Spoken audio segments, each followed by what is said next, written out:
What did Jesus mean when he said, "You shall know the truth, and the truth shall set you free"? That was in the Gospel of John 8 verse 32. It sounds comforting. Almost simple. Like truth is something you learn in church, something you agree with, something you believe. But what if that's not what Jesus meant at all? What if the truth he was talking about wasn't information, wasn't religion, wasn't even something you could be taught? What if it was something hidden? Something dangerous? Something that, once seen, you can never unsee? Because here's the unsettling idea: if truth really sets you free, then what exactly are you trapped in? Think about that. Jesus didn't say, "You will believe the truth." He said, "You will know it." Not intellectually, not second-hand, but directly, deeply, unmistakably. And in the ancient Gnostic perspective, this changes everything. Because truth is not about learning more. It's about waking up. Waking up from illusions you didn't even know you were living in. Waking up from identities you thought were you. Waking up from a world that may not be what it seems. And here's the part no one tells you. Freedom doesn't come from believing, it comes from seeing. The truth doesn't just comfort you, it confronts you. It strips away everything false until all that remains is what is real. And that's where freedom begins. To understand what Jesus meant by "you shall know the truth, and the truth shall set you free," Gospel of John, we first have to place ourselves inside the moment these words were spoken. Jesus is speaking to people who already believed they were free. They were confident in their identity, their tradition, and their spiritual standing. Yet in response, he introduces a statement that completely disrupts their certainty: everyone who sins is a slave to sin. In the Gnostic reading, this is not primarily a moral accusation.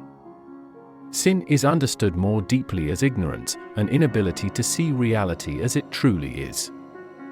It is not just about wrong actions, but about a distorted state of awareness. To be a slave to sin is to be trapped in misunderstanding, to live under assumptions that feel real but are not fully true.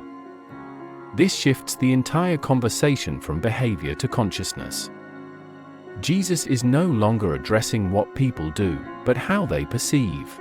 And if the problem is ignorance, then the solution cannot simply be rules or better behavior. It must be a form of truth powerful enough to dissolve illusion itself.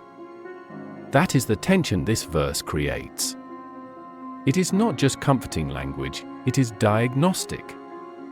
It implies that freedom is not the starting point of human life, but the result of awakening. And that raises a deeper question: what kind of truth can actually break the condition of ignorance at its root? In Gnostic thought, truth is not treated as belief, doctrine, or tradition. It is not something inherited from religious systems or accepted through intellectual agreement.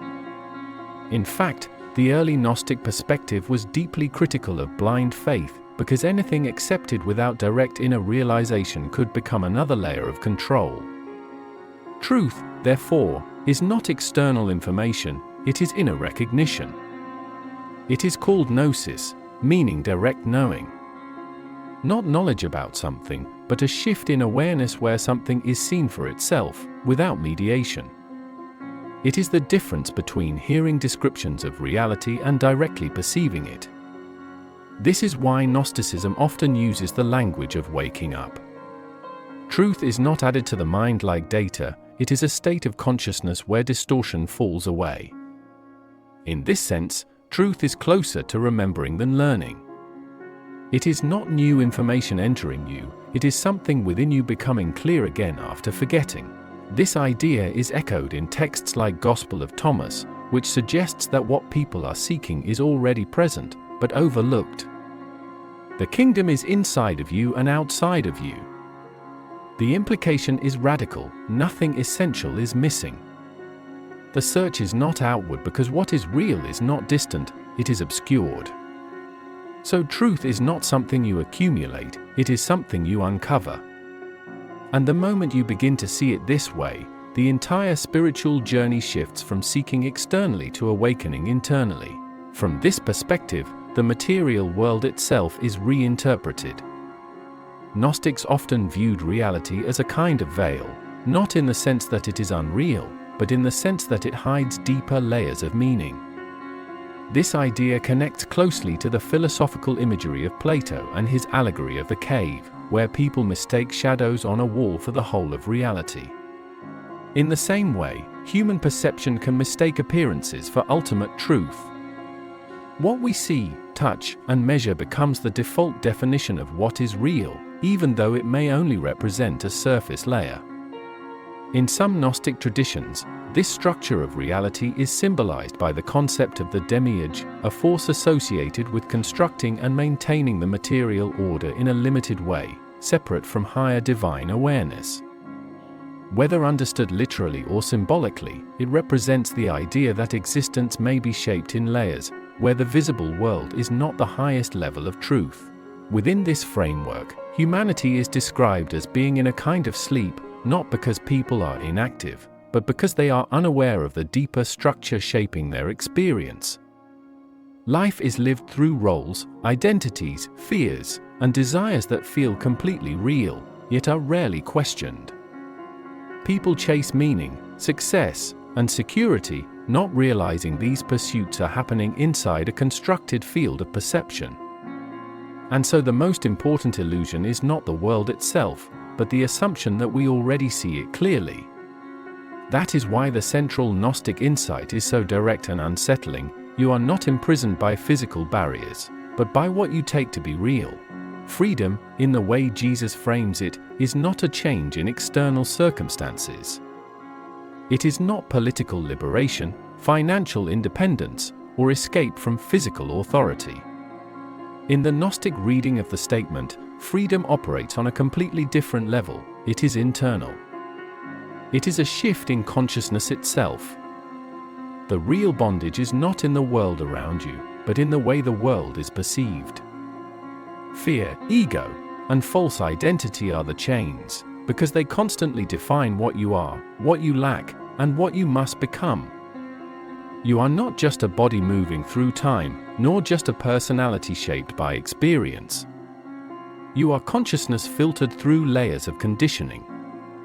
In texts like Apocryphon of John, this deeper dimension of human existence is described through the idea of a divine spark, something within humanity that originates beyond the material structure of reality itself.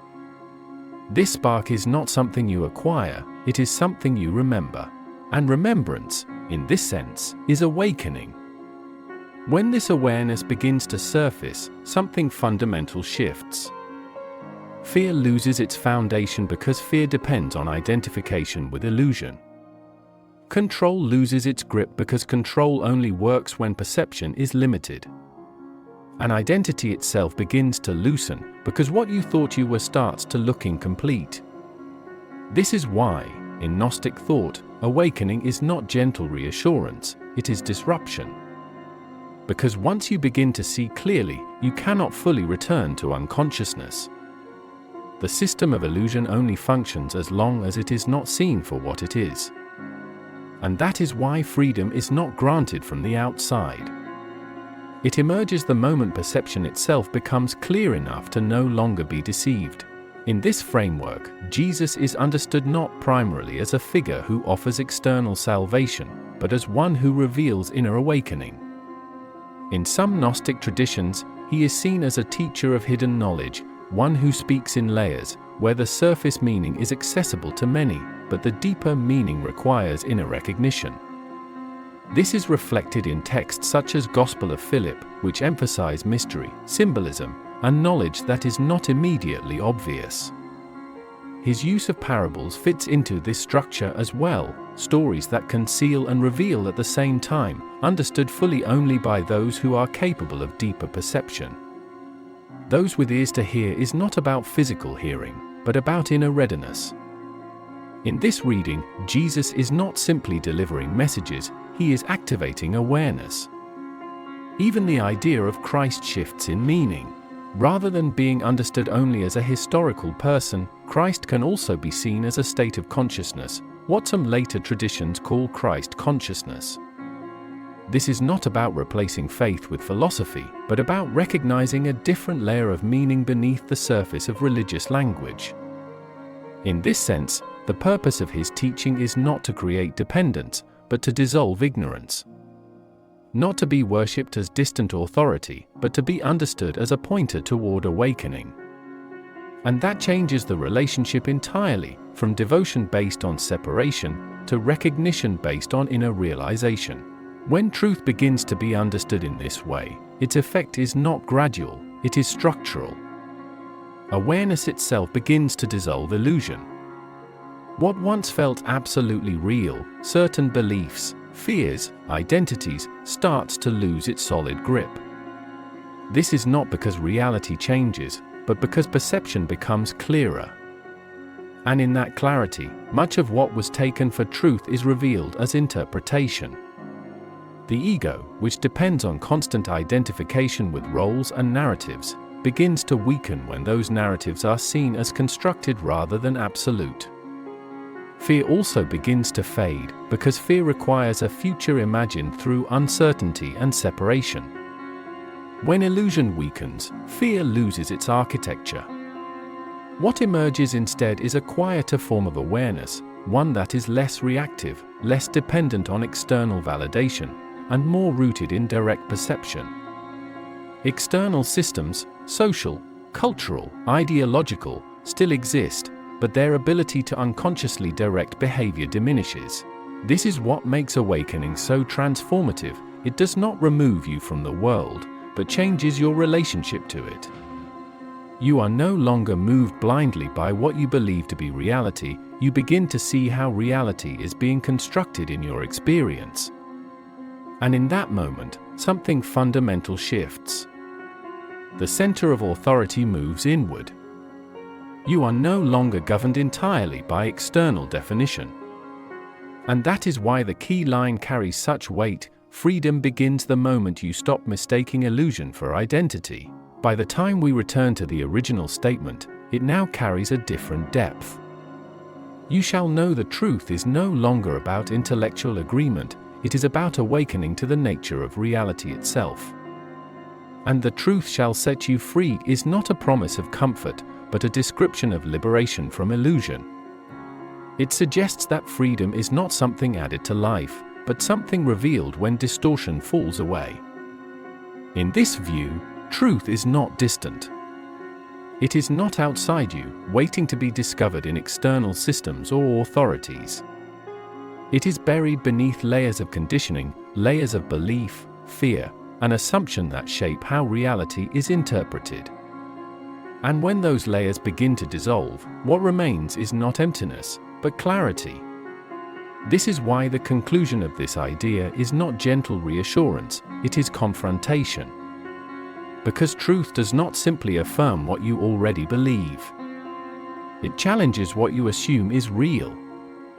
And in that confrontation, something irreversible happens. The structures that once defined you begin to loosen. And in their place, a different kind of awareness emerges, one that is not bound by illusion, and therefore cannot be controlled by it. The truth does not comfort you, it confronts you. And in that confrontation, you become free. Now I want to leave you with a simple question. If everything you believe is part of the illusion, would you want to know?